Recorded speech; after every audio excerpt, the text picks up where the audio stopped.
In this video, we will understand about import substitution and export promotion.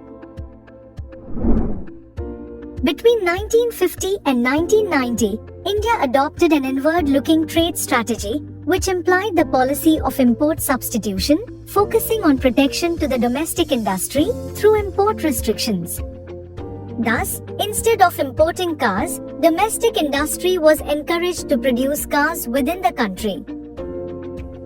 Import substitution is the policy of promoting domestic production of goods that are being imported. The main idea behind the adoption of this strategy was to save foreign exchange by restricting the volume of imports, which was extremely scarce at that time.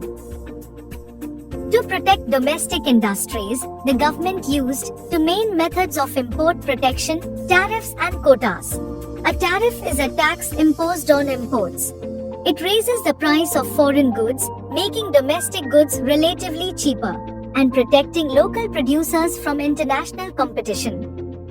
A quota limits the quantity of a specific good that can be imported. By restricting the amount of imports, quotas ensured that domestic industries had a greater share of the market. The protection policy was based on the idea that low-tech domestic industry was not able to compete with high-tech foreign industry.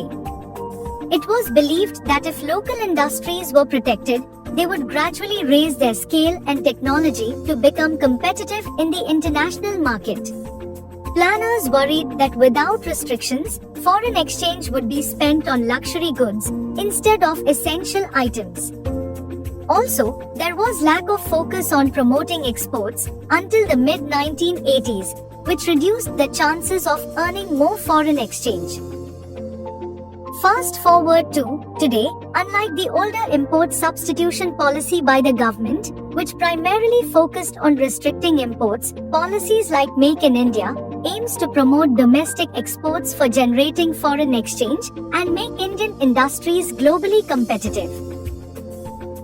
While import substitution aims at saving foreign exchange by reducing imports, export promotion sought to earn foreign exchange by increasing exports.